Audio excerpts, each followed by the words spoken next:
মুক্তিযুদ্ধের 5 বছর 10 বছর পর জন্ম, তাকেও মুক্তিযোদ্ধার কোটা নিয়ে তাকে ভালো করা হয়েছে। ডক্টর ইউনূস সাহেব তাকে নিচতলা থেকে 10 তলা পর্যন্ত আদালতে হাঁটিয়ে তোলা। পরিবারের দায়িত্ব রাষ্ট্রকেই নিতে হবে। তারা কেন এসে দাঁড়ে দাঁড়ে ঘুরে বেড়াবে?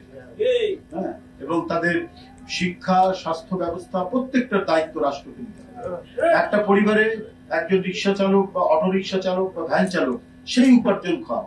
এখন হয় তারা রাস্তায় রাস্তায় ঘুরে বেড়াবে, ভিক্ষা চাইবে, এছাড়া কোনো উপায় নাই যদি রাষ্ট্র থাকে না। সুতরাং সাংবাদিক ভাইরা,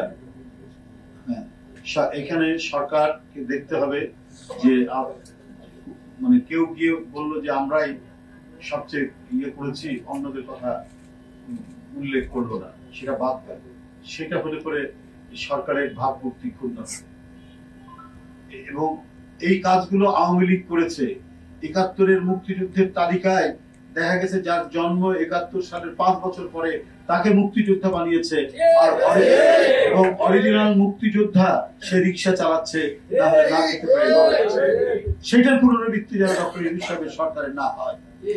আমরা সারা বাংলাদেশে তাই দেখেছি। অনেক অসহায় মুক্তিযোদ্ধা যারা ৭১-এ হাতে রাইফেল নিয়ে বনে বাজারে ঘুরে বেরিয়ে শত্রু সেনাকে যারা পর্যুদস্ত করেছে, তারা অনেকেই ভ্যান চালায়, রিক্সা চালায়, অথবা মানবতার জীবন যাপন করে। আর আওয়ামী লীগের পরিবার হলে মুক্তিযুদ্ধের 5 বছর 10 বছর পর জন্ম, তাকেও মুক্তিযোদ্ধার কোটা নিয়ে তাকে ভালো করা হয়েছে। এইভাবে রাষ্ট্রকে, দেশকে, সমাজকে বিভাজিত করেছিল শেখ হাসিনা। এখানে প্রতিটি অটো রিক্সা চালক, রিক্সা চালক যাদের, আমি নিজে ওদের বাসায় গেছি না, অধিকাংশের বাসায় গেছি, কি নিদারুণ দুঃখ কষ্টের মধ্যে আছে। যে ছেলে উপার্জন করতো, করে তার পরিবার চালাতো, তার মাকে চালাতো, তার বিধবা মাকে, সেই মা হাহাকার করছে, পরিবারটা হাহাকার করছে। সুতরাং এই অবস্থা চলতে পারে না। ইমিডিয়েটলি সমস্ত তালিকা আপনার সরকারকে সম্পাদন করতে হবে। তালিকা করে তাদের যাতে একটা মাসোহারা, এবং তাদের পরিবারে যদি কোনো ছেলে বা কোনো মেয়ে লেখাপড়া করে, তার ওই লেখাপড়া অনুযায়ী উপযুক্ত কোনো চাকরি তার ব্যবস্থা করতে হবে। আপনারা জানেন যে কত ধরনের মিথ্যা মামলায় বিগত 17 বছর আমাদের দেশের বরেণ্য নেতৃবৃন্দকে আটকে রাখা হয়েছে, মিথ্যা মামলা দিয়ে সাজা দেওয়া হয়েছে। তার সবচেয়ে বড় প্রমাণ দেশনেত্রী বেগম খালেদা জিয়া, 4 বারের প্রধানমন্ত্রী, যিনি দেশের মানুষ এবং দেশের মাটিকে ছেড়ে কোনোদিন যাননি, দেশের জনগণকে নিয়ে থেকেছেন। এই কারণে শেখ হাসিনার যত প্রতিহিংসা, শেখ হাসিনার যত প্রতিশোধ, তার উপরে তাকে ভোগ করতে হয়েছে।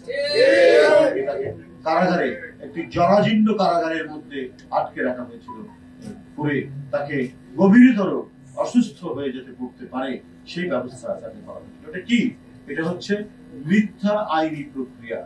উন্নতম যদি আইন আদালত চলতো, তাহলে বেগম খালেদা জিয়া অনেক 2014 সালে প্রধানমন্ত্রী হতেন, আর শেখ হাসিনা লুটপাটের জন্য তারই জেলে যাওয়া কথা।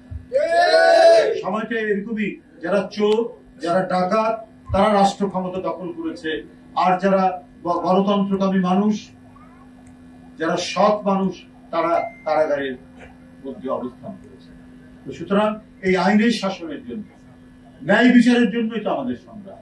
5ই আগস্টের পর সেই ন্যায় বিচারের দিকে দেশ প্রত্যাবর্তন করছে। ডক্টর ইউনূস সাহেব তাকে নিচতলা থেকে 10 তলা পর্যন্ত আদালতে হাঁটিয়ে তোলা, আজকে যিনি প্রধান উপদেষ্টা। এই কারণে তিনি সবচেয়ে বেশি উপলব্ধি করবেন যে ন্যায় বিচার না থাকলে কি ধরনের ভোগান্তি হতে হয়। আজকে তিনি সরকার প্রধান, অন্তর্বর্তীকালীন সরকারের প্রধান। তাই বন্ধুরা, ন্যায় বিচার নিশ্চয়তার যখন ন্যূনতম সুযোগ পাওয়া গেছে, সেই ন্যায় বিচার মাধ্যমেই আমাদের প্রকৌশলী ইসরাত মেয়রের জন্য তিনি স্বীকৃতি পেয়েছেন আদালত থেকে। সেই ক্ষেত্রে আমি মনে হয় যে কারো কি বলে সামাজিক গণমাধ্যমে কোথায় কি লিখলো বললো তাতে কোনো যায় আসে না। প্রকাশ্য দিবালোকে আদালতের কাছে সে জোর জবরদস্তি করতে পারতো। সে অত্যন্ত জনপ্রিয় 10,000 20,000 লোক নিয়ে নির্বাচন কমিশন ঘেরাও করতে পারতো, করে বলতো 5ই আগস্টের পরে যে আমাকে ঘোষণা করা হোক, মানে যে কোনো একটা জবরদস্তিমূলক পন্থা অবলম্বন করতে পারতো ইঞ্জিনিয়ার ইসরাত। সেটা তো সে করেনি, সে আইনি প্রক্রিয়ায় গেছে। এবং শেখ হাসিনা যখন রাষ্ট্র ক্ষমতা মানে দখল করে আছেন, যখন নির্বাচনের দিন নির্বাচন সেন্টারে ঢুকতে দেওয়া হচ্ছে না ভোটারদেরকে, ধানের শীষের নির্বাচনী এজেন্টদেরকে ঘাট ধরে বের করে দেওয়া হচ্ছে, এবং নির্বাচনী প্রচারণার সময় বারবার আক্রমণ করা হচ্ছে, এবং আমি নিজে সেই আক্রমণের শিকার, রক্তাক্ত করা হয়েছিল আমাকে। তো কি নির্বাচন, সন্ত্রাসী নির্বাচন আপনারা দেখেছেন। তো সেই অবৈধ নির্বাচন, সেই ভোট ডাকাতির নির্বাচনের বিরুদ্ধেই ইঞ্জিনিয়ার ইসরাত মানে ন্যায়ের আদালতে সে সেই সময় মামলা করেছেন, সেই মামলার ফলাফল এতটুকু পেয়েছে। এটা অত্যন্ত ন্যায়সঙ্গত, এটা সুবিচার পেয়েছে, এবং ইনশাআল্লাহ সেই সুবিচারের মধ্যে দিয়েই জনগণের মেয়র জনগণের কাতারে ফিরে এসেছে। তাই বলি, আজকের এই ঈদের প্রাক্কালে আমরা বারবার বলেছি মানুষের যাতে দুর্ভোগ পোহাতে না হয়, কোন ক্রমে এটা এই সরকারকে দেখতে হবে।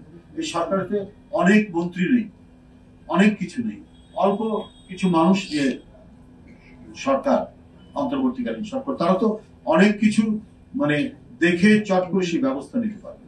তো এখনো মানে 122টা গার্মেন্টস এর শ্রমিকরা কেন বেতন পায় না, এটা তো একটা বড় প্রশ্ন।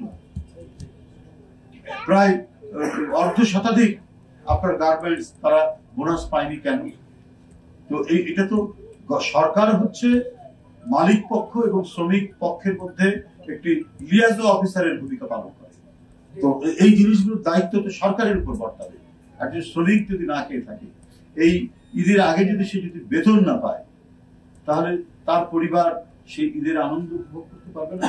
তো এটাই তো হচ্ছে জনহিতকর পদক্ষেপ সরকারের দিক থেকে। এটা সরকারকে দেখা উচিত ছিল, দরকার সরকার সেই ব্যাপারে যাবে। সেটা না করে আমরা দেখি যে নির্বাচন নিয়ে বিভিন্ন ধোঁয়াশা তৈরি করা হচ্ছে। ডিসেম্বর না জুন না মার্চ, এক এক সময় এক একটা কথা বলা, এটা তো আমাদের মানে শেখ হাসিনা কিছু কথাবার্তার সাথে মানে এটা মানে মিল পাওয়া যায়। কেন এটা হবে? অন্তর্বর্তীকালীন সরকার শহীদের রক্তের উপর গঠিত সরকার। অন্তর্বর্তীকালীন সরকার অকাতরে জীবন দান করে শিশু, কিশোর এবং তরুণদের এবং মহিলাদের এবং রিক্সা শ্রমিকদের রক্তের উপর গঠিত। অন্তর্বর্তীকালীন সরকার 16 বছর বিএনপির নেতৃত্বে গণতান্ত্রিক সংগ্রামের যে আপসীন ধারা, যে ধারায় গুম খুন ক্রস ফায়ারের মধ্যে দিয়ে আপনার গঠিত ওই সরকার, যে গুম খুন ক্রস ফায়ার মধ্যে দিয়ে যে অরাজকতা তৈরি করেছিল হাসিনা, সেটাকে মানে সেই হাসিনাকে পরাজিত করে গঠিত অন্তর্বর্তীকালীন সরকার। সেই সরকার জনগণের কাছে স্পষ্ট সুনির্দিষ্ট তারিখ দিয়ে বা মাসের কথা বলে তারা একটা নির্বাচনী প্রক্রিয়া আপনার তৈরি করবে। অনেকে বলেন আরে আপনার আন্দোলন হয়েছে, অবাধ সুষ্ঠু নির্বাচন নিশ্চিত করেনি শেখ হাসিনা। তার মানে সেই অমল ধবল গদি রক্ষার জন্য তিনি দেশকে একটা কারবালায় পরিণত করেছিলেন, রক্ত ঝরা কারবালায় পরিণত করে তিনি ক্ষমতা টিকিয়ে রাখার চেষ্টা করেছিলেন। এবং তার জন্যই এক ব্যাপক আন্দোলনের মধ্যে দিয়ে, অনেক স্যাক্রিফাইস, অনেক আত্মদানের মধ্যে দিয়ে এই মানে অন্তর্বর্তীকালীন সরকার, এই অন্তর্বর্তীকালীন সরকার সরাসরি আপনার জনগণের ভোট না থাকলেও জনসমর্থন রয়েছে, কারণ সমস্ত আন্দোলনকারী দলগুলো আপনাদেরকে সমর্থন দিয়েছে। তো সে যখন আন্দোলনকারী দলগুলো আপনার নির্বাচনের কথা বলছে যে আপনার শুধু নির্দিষ্ট সময় দিন এবং একটি নির্দিষ্ট সময়ের মধ্যে দিন যাতে এই নির্বাচনটা প্রলম্বিত না, কিন্তু তখন বারবার কখনো আমরা ডিসেম্বর শুনে আবার কখনো শুনছি যে মার্চ, আবার এসে চলে যাচ্ছে জুন, এই ধরনের যে একটা পেন্ডুলামের মতো বক্তব্য দুলছে অন্তর্বর্তীকালীন সরকারের এই দোলায়মান অবস্থা থেকে জাতিকে একটি সুনির্দিষ্ট তারিখ দিয়ে আশ্বস্ত করা দরকার। আজকে এই যে অনুষ্ঠান, রিক্সা চালক, অটো রিক্সা চালক যারা যাদের পরিবারের অনেকে জীবন দিয়েছেন এই আন্দোলনকে বিজয়ী করার জন্য, এবং যারা আহত হয়েছেন তাদেরকে আমরা আমাদের প্রিয় নেতা জনাব তারেক রহমান, ভারপ্রাপ্ত চেয়ারম্যান জনাব তারেক রহমানের পক্ষ থেকে ন্যূনতম যে সহায়তা, সেই সহায়তা দেওয়ার জন্যই আজকে এখানে আমরা উপস্থিত হয়েছি। আমরা আশা করি আমরা ঈদের আনন্দ সকলে মিলে ভাগ করে নিব, এটাই হচ্ছে আমাদের ঈদের মূল বার্তা হওয়া উচিত, এবং এই বার্তাটাই দিয়েছেন আমাদের ভারপ্রাপ্ত চেয়ারম্যান জনাব তারেক রহমান।